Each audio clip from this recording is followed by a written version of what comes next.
I wouldn't boil it that far down. Leave a little water in the pot. It's going to be some detail, right?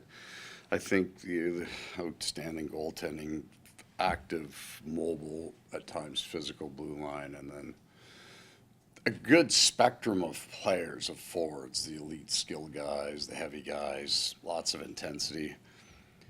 We, I'll go back to what I think this is going to feel like is what I said yesterday.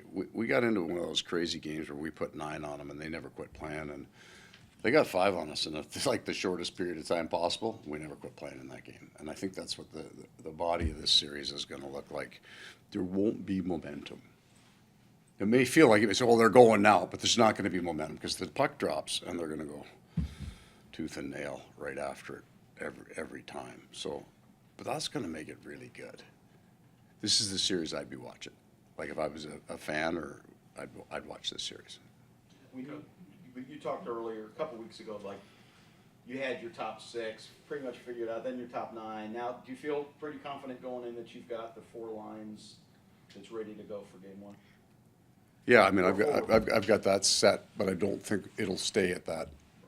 Even if we stay completely healthy, there's going to be finding a different look at times, making adjustments to your penalty kill. A different player will come in and out. But we've been, since Barkov came back off injury, we've been pretty set with our lines. Do you like the way your top 6 looks with? Yeah. I like where they are, and I know there's a place I can go with them real fast. The first adjustment you're going to make, and you know why you would make it. So, pretty flexible with that. These guys all have just played with each other, different combinations for 2 years. So, I mean, there's no disruption on our bench when I play around with the lines. One of those guys in the bottom 6 at Lombard, just the evolution you've seen from him over the last few years, what do you like the most? And also just with the back half of this last couple weeks, them moving in and out of the line, just how he's handled it after being an everyday guy last year. Yeah, some of that movement is that I know him, and I need to see other players that I don't know as well. Steve Lorenz kind of reinvented himself in the back half of the year with his speed and physicality, and then we added Kyle. So I wanted to see those guys, and that's some of that movement. I look at them as a group. They'll all bring something slightly different to the table, speed and physicality.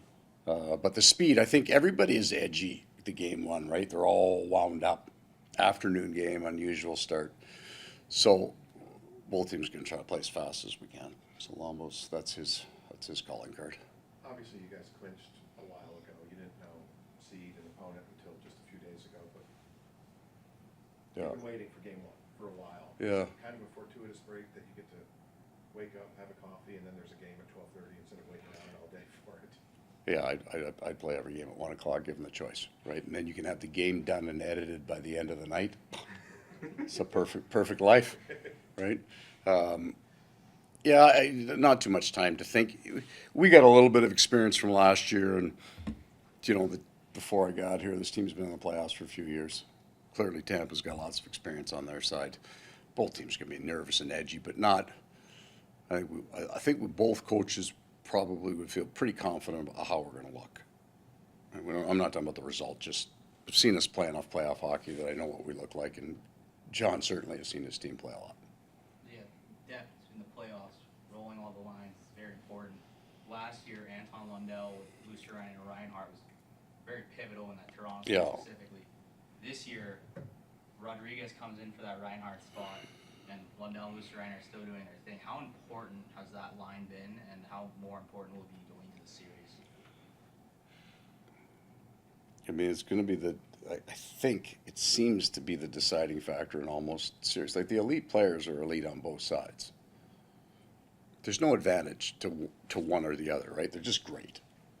And yeah, those guys are the guys maybe make the one play at the end, so that's why they are great, even being checked or. But it's the third line. It's the guys that come out third because they're going to play against the top 2 at some point, and then you need an advantage somewhere in your lineup. So if it's true that the first 2 lines saw off, then you're looking for that third line advantage.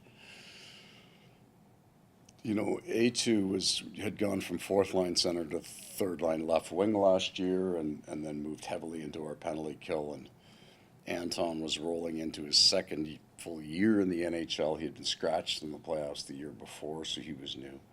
we all know it now, especially everybody else knows what Sam Reinhart can do to a line and means to them. But Evan's got speed, so I'm going to put a lot of pressure on those guys tomorrow morning. Play What well. you mentioned earlier, if this was if you could watch a series, Yeah. it'd be the one. Is the fact that you have two world-class goalies going head-to-head part of that? Well, that's it, eh?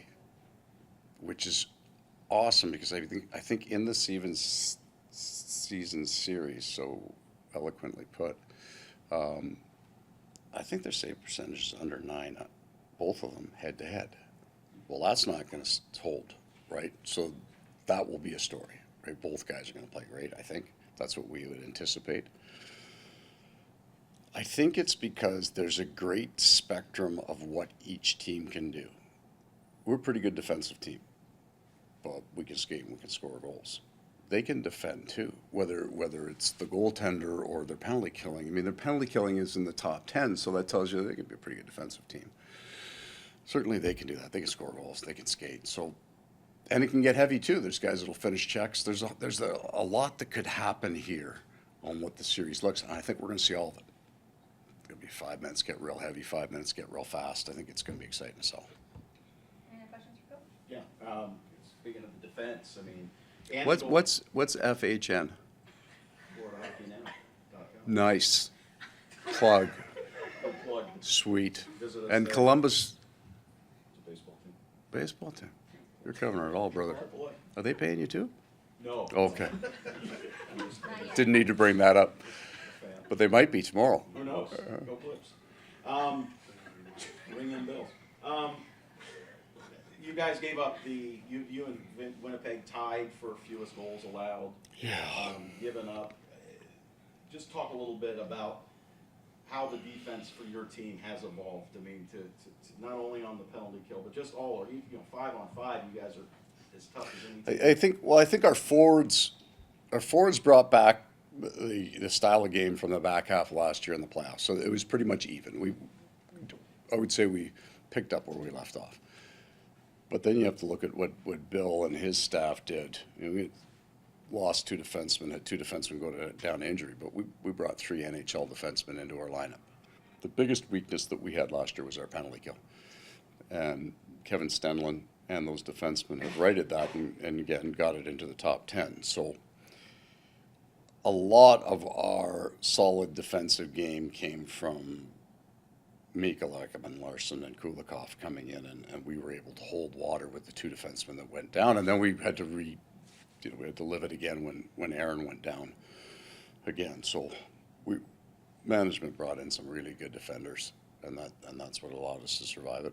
And last one for me, just last year in the playoffs, we saw Matthew Tkachuk, his star kind of ascend. Yeah. You see that in the postseason sometimes, right, guys? Just Jimmy Butler from the Heat, Matthew Tkachuk of the Panthers, just they seem to To get the love the spotlight. the thrivers, Yeah. right? The energy guys. So what I would say about that with Matthew though is what you didn't see was he did that this year. He came off that injury and he wasn't right. Like he just couldn't do anything all summer long, so it took him a while to get up to speed. But in the games that were critical for us, either getting out of the we had 3 blocks where we didn't play particularly well. Getting out of those blocks, and in between the first and second period, and on the bench in the second period, at the start of the second period of the last game, just because we could finish first potentially. He elevated his game in all of those spots. You just wouldn't have been as noticeable because it's not a 7-game playoff series, and he scores the overtime winner and those kind of things. He's matured like his game in such a good way, right? Right. I think about mid-January, early January last year, he stopped taking penalties, except for when his brother came to town. Then it was on. When if it wasn't Ottawa, he didn't take any penalties, and he's almost continued that. So he didn't score at the start of the year. People will look at the number at the end and say, well, he didn't have as good a year. He's a much better hockey player for us this year than he was last year, and he was pretty good last year.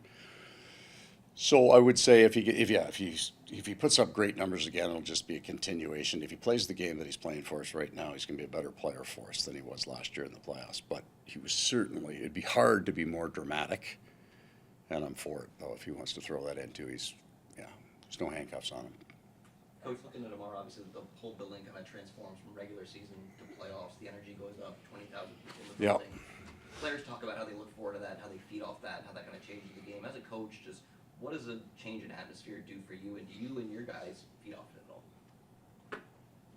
I think it's more true for us, possibly. It's a theory. Because when you play, you get to burn energy.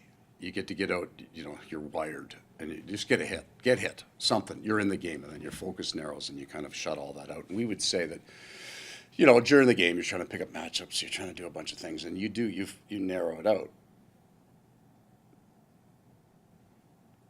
Making the playoffs is hard.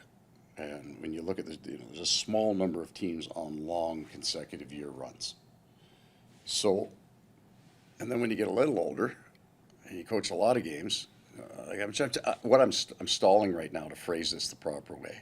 Sometimes the regular season can get a little dull, is what I'm trying to say. It's a grinder. It's not in the playoffs. It's all of the good stuff. It's like you don't have to eat your vegetables. Right, it's just the good stuff that you want, no vegetables, right? But I like vegetables. So you know what I'm talking about. It's Christmas morning, right? Like you don't have to wait till dinner to, it's the best.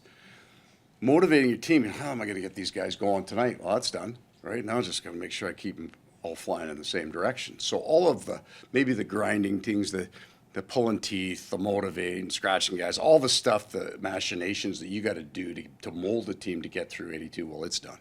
You're here. And now you get to have some fun. Thank you, everyone. Thanks Okay. so much. See you guys. One more. I feel great, really excited. I mean, this is the time of year where we get to have some fun, and when things matter like this, it's really easy to get up for games and find a way to do something good out there. Does it feel like there's some extra juice in it, in that it's the Battle of Florida, the Sunshine State Showdown?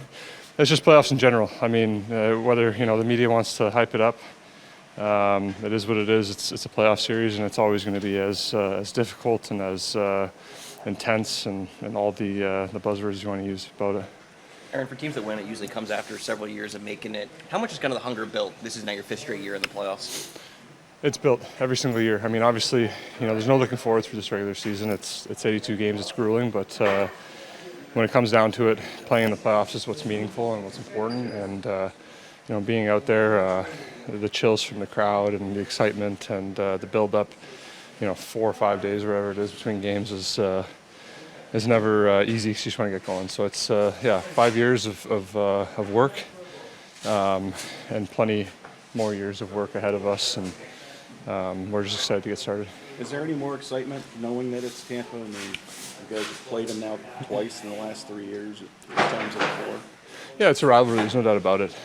But they've had the blueprint. They've won. They've had success.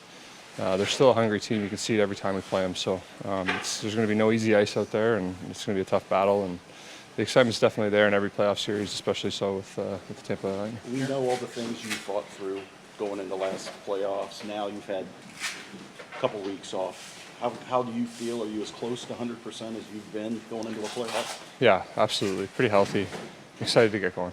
Aaron, not just from a roster perspective, but just, structure-wise, stylistically, the type of hockey you guys play, how different is maybe this team heading into this matchup this time around than in past years? Yeah, I mean, under this new system, we haven't played these guys in the playoffs yet. I mean, you've seen a lot of regular season matchups, so it's tough. There's no easy ice for any team. They play an in-your-face style. We do the same thing, and it's going to be a hell of a series. What did you guys learn last year about what it takes to get to a final, and also the fact that you basically have most of the core from last year's teams back? How much does that help going into this playoffs this year? Yeah, it takes every single guy, every single shift for the entire series. Like I said, there's no easy ice. It's damn near impossible to make it to that final and yet alone win. So it takes everybody. It takes an entire group effort, and we saw it last year and came up short. But we're going to try and find our way back. You've seen this building in the playoffs. You guys get to open here tomorrow. Just how different is it stepping onto the ice with 20,000 fans out there going crazy for Game 1 of the playoffs? Yeah, our fans show out for playoffs, so really excited to see what they're going to bring tomorrow. Really hoping they hype us up. Paul said last year it seemed like when you guys got to the Carolina series, it was all Panther fans. Like before, some Toronto's. It was some. Probably be a lot of Panther fans in this series since it's Tampa, and should be pretty cool. Yeah, for sure. We hope so. We know our fans are going to show out, so we're asking for that support, and we know we'll get it. Aaron, they have the top power play in the league this year. What makes their unit so dangerous? Some of the best players in the world. They've been together for a really long time, so that's what makes them really lethal. They know where they're going to be without looking. So it's all about taking away time and space and finding a way to get those big blocks, big saves, big moments are going to happen on our PK for us to win the series. And your PK has been so good, right? I mean, you guys have to feel pretty confident going into this one that you're working pretty well together. Yep, we're trying to find a groove every night. It's never easy, especially against one of the number one power plays. So it's going to be tough, no doubt about it, and we're going to try and find a way to rise to the challenge. Since you've been here, how have you seen this rivalry kind of grow to what it is today? I mean, probably one of the best in the NHL. Yeah. I like the way the Missing Curfew guys put it. The Sunshine Fest. So it's fun. We're excited for it. It's going to be a battle. It always is, and we're going to try and rise to the occasion. Thanks, thank you. Thank you.